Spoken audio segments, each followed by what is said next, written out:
Assalamualaikum warahmatullahi wabarakatuh. Perkenalkan, nama saya Rananda Salih Ainea, biasa dipanggil Rananda, dengan NPM 2203050124 dari Prodi Pendidikan Guru Sekolah Dasar di kelas 6C. Di sini saya akan menjelaskan beberapa kasus, program, dan solusi dari mitigasi bencana yang ada pada mata kuliah Pendidikan Mitigasi Bencana yang diampu oleh Bapak atau Dr. Rasidi MPD. Berikut adalah penjelasan. Masuk untuk yang pertama, yaitu kita akan membahas mengenai program SPAB di daerah Palu dan juga di daerah Cianjur.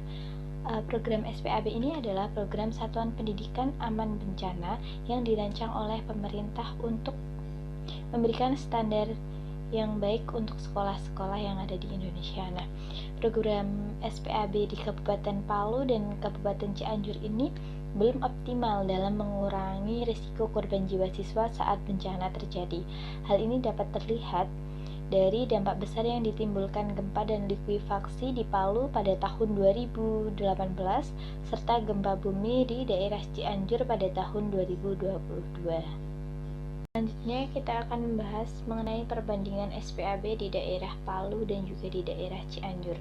Nah, pada SPAB ini ada 3 aspek yang mempengaruhinya. Yang pertama yaitu adalah aspek infrastruktur. Nah, di daerah Palu, infrastrukturnya itu banyak sekolah yang berada di daerah zona rawan likuifaksi. Apa sih likuifaksi?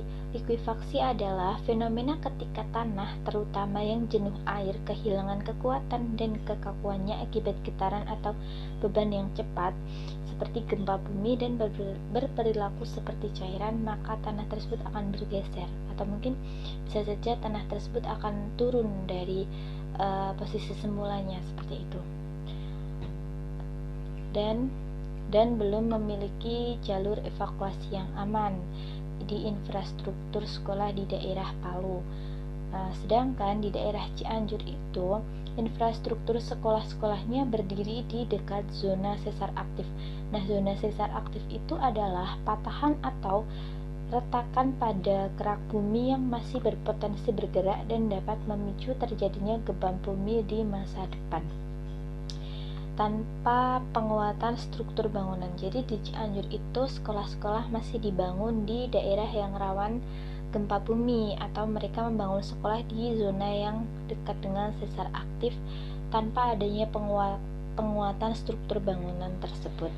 Yang kedua adalah aspek simulasi bencana. Nah, di daerah Palu ini tidak dilakukan rutin dan tidak spesifik pada risiko likuifaksi. Di daerah Palu ini pihak-pihak sekolah itu jarang mengadakan simulasi bencana, bahkan hampir tidak ada. Bahkan mereka jika ada simulasi bencana, mereka itu tidak fokus terhadap likuifaksi, sedangkan sekolah-sekolah itu masih membangun sekolahnya di atas tanah yang dekat dengan zona likuifaksi tersebut. Untuk yang di daerah Cianjur, itu simulasi bencananya itu dilakukan secara terbatas dan hanya fokus pada gempa bumi. Padahal simulasi bencana itu seharusnya dilakukan minimal 3 kali dalam setahun dan juga bisa dilakukan fokus pada beberapa bencana dan tidak hanya pada satu bencana saja. Yang selanjutnya ada partisipasi orang tua atau guru. Di daerah Palu itu pelatihan mitigasinya itu minim. Lalu BPBD juga tidak terlihat langsung dalam kurikulum sekolah. Padahal BPBD itu sangat penting untuk menjelaskan mengenai pentingnya mitigasi bencana di sekolah-sekolah yang mungkin dibangun di daerah yang rawan bencana. Kemudian untuk di daerah Cianjur, orang tuanya itu kurang dilibatkan dan gurunya juga belum mendapatkan pelatihan yang komprehensif. Maka dari itu seharusnya harus ada pelatihan-pelatihan yang mendukung mitigasi bencana itu diterapkan atau Nah, setelah mengetahui aspek-aspek apa saja yang menyebabkan SPAB itu belum optimal di daerah Palu dan juga di daerah Cianjur, maka ada beberapa rekomendasi solusi yang bisa diberikan. Untuk rekomendasi solusi untuk daerah Palu mungkin bisa penggunaan peta risiko berbasis GIS dan pembangunan jalur evakuasi vertikal. Yang selanjutnya bisa penggunaan aplikasi disaster alert. Lalu untuk daerah Cianjur itu bisa dilakukan pelatihan SPAB berbasis komunitas. Jadi membangun komunitas-komunitas untuk beberapa sekolah itu bisa melakukan pelatihan mitigasi bencana gitu. Lalu juga bisa menggunakan penggunaan early warning system yang terintegrasi. Nah, justifikasi kebijakannya ini adalah Permendikbud nomor 33 tahun 2019 yang mengamanatkan bahwa SPAB itu harus berbasis pada 3 pilar utama. Yang pertama adalah fasilitas yang aman, yang kedua adalah manajemen bencana sekolah, dan yang ketiga adalah pendidikan pengurangan risiko bencana. Kita masuk pada efektivitas program drill bencana di SD Negeri 1 Garut. Nah, program drill dalam konteks pembelajaran atau pelatihan itu mengacu pada metode yang melibatkan pengulangan latihan secara intensif untuk mencapai keterampilan atau penguasaan materi tertentu. Nah, untuk tujuannya sendiri yaitu agar siswa itu dapat melakukan suatu tindakan, gerakan, atau pemahaman secara otomatis dan efisien melalui latihan yang berulang. Nah, program drill bencana di SD Negeri 1 Garut yang dilakukan 1 kali dalam setahun itu masih belum memenuhi prinsip siklus manajemen bencana. Yang pertama yaitu tidak ada kegiatan pencegahan atau risk assessment-nya 0 besar. Lalu yang kedua ada kesiapsiagaan yang rendah. Dan yang ketiga adalah kurang adanya tahapan pemulihan pasca drill terjadi. Lalu karena program drill ini hanya dilakukan 1 kali dalam setahun, beberapa siswa itu mengalami ketakutan dan trauma karena simulasi gempa atau program drill gempa ini, bencana gempa dilakukan mendadak tanpa adanya penjelasan sebelumnya. Seharusnya ketika akan diadakan program drill atau pelatihan bencana itu dari pihak sekolah sudah memberikan info beberapa hari atau seminggu sebelumnya kepada guru kelas, dan guru kelas menyampaikan kepada siswa seminggu sebelum diadakannya program tersebut agar siswa itu menyiapkan dirinya secara mental maupun secara fisik. Nah, dari data yang saya baca, itu terdapat 30% siswa itu mengaku takut terhadap bencana gempa karena program ini dilakukan secara mendadak tanpa adanya pemberitahuan sebelumnya, sehingga mereka kaget dan memicu trauma yang cukup membuat mereka takut seperti itu. Sekarang kita masuk pada solusi berbasis CSSF. Apa sih solusi berbasis CSSF? Nah, CSSF itu sendiri adalah Comprehensive School Safety Framework, yang berarti kerangka kerja komprehensif yang bertujuan untuk melindungi seluruh komunitas sekolah dari berbagai ancaman dan risiko, termasuk bencana alam, konflik, kekerasan, dan masalah kesehatan, serta untuk memastikan keberlanjutan pendidikan dan ketahanan sekolah. Nah, dalam kasus ini, solusi yang ditawarkan yang pertama adalah mengintegrasikan konten mitigasi bencana itu dalam mata pelajaran IPA atau IPS. Nah, untuk yang kedua, drill atau program drill ini dilakukan minimal 3 kali dalam setahun dengan variasi skenario yang berbeda-beda.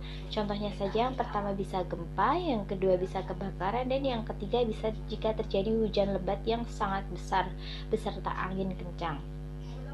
Lalu untuk solusi yang ketiga yaitu bisa kita mengevaluasi pasca program drill ini dilakukan. Nah, bagaimana kita cara mengevaluasinya?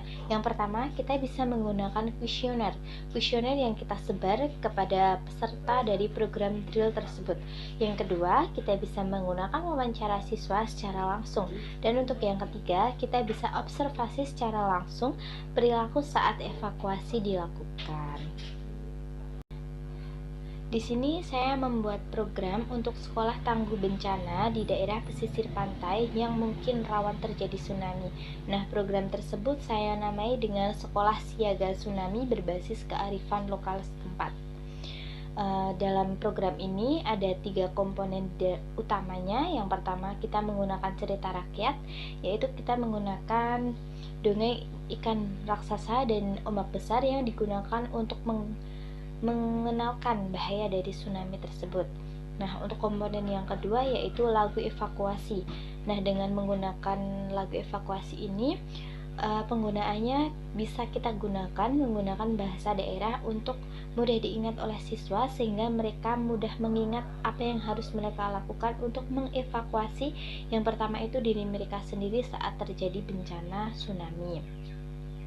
Untuk yang ketiga yaitu teknologi sederhana. Nah, teknologi sederhana yang saya gunakan yaitu membuat sirine dari botol dan juga membuat rambu-rambu dari bahan bekas lainnya begitu.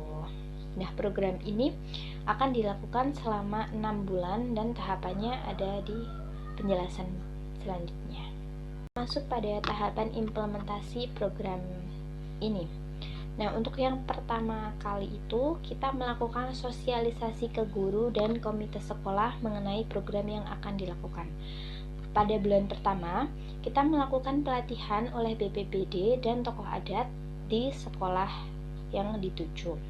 Pada bulan yang kedua, kita akan mengajari produksi media edukatif yang digunakan untuk menunjang program siaga ini. Pada bulan ketiga, kita akan mulai melakukan simulasi evakuasi dan juga ada nanti lomba jingle tsunami atau tadi bisa diintegrasikan dengan lagu daerah di daerah tersebut. Pada bulan keempat, kita akan melakukan evaluasi dan perbaikan jalur evakuasi yang ada. Nah, untuk bulan kelima sampai dengan bulan keenam, kita akan melakukan simulasi final dan penilaian bagaimana sih keberhasilan dari program yang telah dilakukan.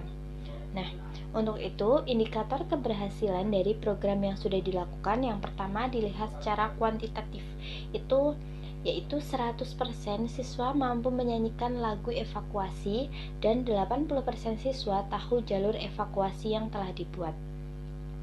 Untuk yang kedua yaitu dilihat dari kualitatif. Kualitatif itu melihat dari segi perubahan sikap siswa yang keterlibatan mereka itu dalam komunitas juga meningkat seperti itu. Untuk yang terakhir adalah contoh kasus nyata dari kegagalan mitigasi di sekolah dasar.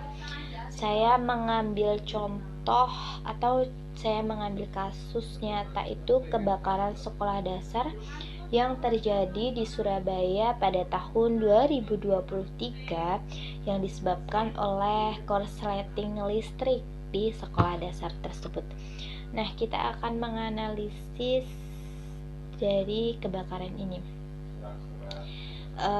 Dari yang saya baca, itu sekolah ini tidak mematuhi Permendikbud nomor 33 tahun 2019 tentang SPAB, yang dimana khususnya dalam aspek fasilitas aman dan manajemen risiko.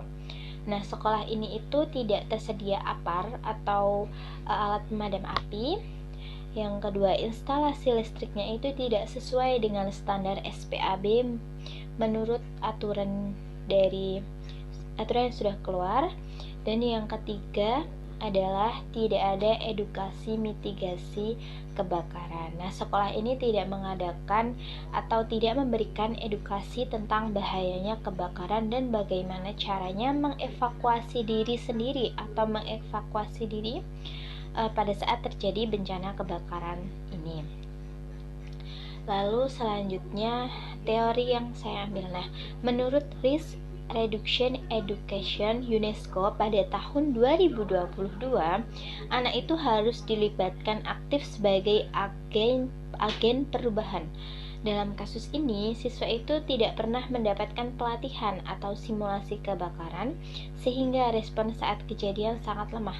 Nah, di sini itu siswa merasa bingung dan panik apa yang harus mereka lakukan pada saat terjadi kebakaran tersebut, karena di sebelum-sebelumnya itu sekolah atau pihak sekolah tidak memberikan edukasi mengenai mitigasi bencana atau mengenai mitigasi kebakaran. Itu mereka harus melakukan apa, sehingga mungkin ada banyak korban jiwa atau beberapa korban jiwa yang mungkin luka berat, luka ringan hingga luka berat yang ada di sekolah ini. Lalu solusi. Nah, solusi ini merancang protokol baru yang bernama Fire Safety Champion School, yaitu yang pertama melatih siswa kelas atas sebagai junior fire marshal. Nah, yang kedua, melakukan simulasi kejadian kecelakaan 3 kali dalam setahun. Itu minimal 3 tahun dalam setahun. 3 kali dalam setahun. Dan yang ketiga, kita menyediakan infografis darurat dan SOP darurat di setiap kelas. Jadi setiap kelas itu diberikan informasi mengenai infografis darurat dan juga SOP darurat. Nah, untuk yang terakhir, kita melibatkan Damkar, BPBD, dan orang tua dalam pelatihan. Nah, BPBD di sini juga berperan sangat penting ketika menjelaskan mitigasi bencana di sekolah dasar, gitu. Nah, pada kesimpulannya itu, kegagalan mitigasi itu bisa dihindari jika sekolah menjalankan SPAB secara menyeluruh.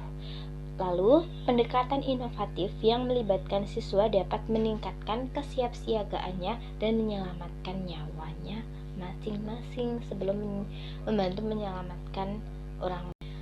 Sebelum pembahasan ini saya tutup, saya ingin mengingatkan sekali lagi bahwa edukasi mitigasi bencana di sekolah dasar itu sangat penting. Setidaknya dilakukan minimal 3 kali dalam setahun, yang dilakukan dengan kolaborasi antara pihak sekolah dengan pihak BPBD agar mitigasi bencana ini dapat diterapkan atau diintegrasikan di dalam pembelajaran sekolah dasar.